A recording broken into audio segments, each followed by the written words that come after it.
बोलता येत नाही, नाव सांगता येत नाही माणूस. आणि आता ससून हॉस्पिटल या ठिकाणी बाहेर उपचाराविना पडून हाताला आळाय पडल्यात अक्षरशः.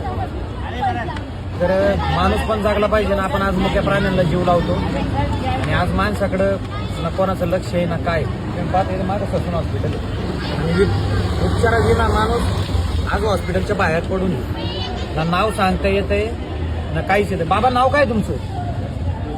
त्यांना आपल्या आश्रमात घेऊन जाऊ. आज रक्षाबंधन आहे, सगळ्यांना रक्षाबंधनच्या शुभेच्छा. पण अशा गरीब लोकांची सुद्धा रक्षा झाली पाहिजे हीच छत्रपती शिवरायांच्या चरणी, महादेवांच्या चरणी प्रार्थना करतो. व्हिडिओ पाठला तर शेअर करा आणि तुम्ही एक व्हिडिओ शेअर केला तर कदाचित अशा लाखो लोकांना आज मदतीची गरज आहे. तुम्हाला नसेल, तुम्ही भरपूर आपल्या चांगल्या घरात राहताय.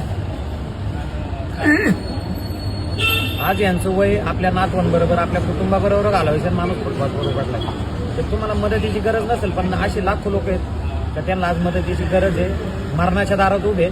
तर कदाचित व्हिडिओ शेअर केला तर अशा लोकांना मदत होऊ शकते. त्यामुळे विचार करा. मी नाश्ता आणायला गेलो तर 5 मिनिटात बाबांना तिथून उचकून दिलं इथं, आता इथून उचकून देणार तिकडं. काय नाही, आयुष्य असंच आहे, गरीबाला काही न्याय नाही. पण तरी आपण छत्रपती शिवरायांच्या आशीर्वादाने आज तुम्ही जी जेवणाची पंगत देता तुम्ही ह्या लोकांसाठी देताय का ज्या माणसाला आज 2 मिनिटाचं खायला सुद्धा व्यवस्थित भेटत नाही. आता मी नाश्ता दिलाय म्हणून ठीक आहे, कोण देत असेल नसेल काय सांगता येत नाही. तर नंबर सांगतो 7709092527 याच्यावर आपण संपर्क करू शकता. आणि खरंच ज्या लोकांना मदतीची गरज आहे त्यांची माहिती पाठवा. वाईट वाटते आज खरंच, करू शकत नाही. आपण पण सामान्य कुटुंबातले पडतो. आज आपल्याकडे 96 लोक आहेत आज घरी अशी, त्याच्यात बाबांची भर पडेल. आता हळाय पडले तिथे इथं दाखवते जा बघा. पुढचा व्हिडिओ बघा. मी बाळाचा डिस्चार्ज करून येतो, बाबांना घेऊन जातो.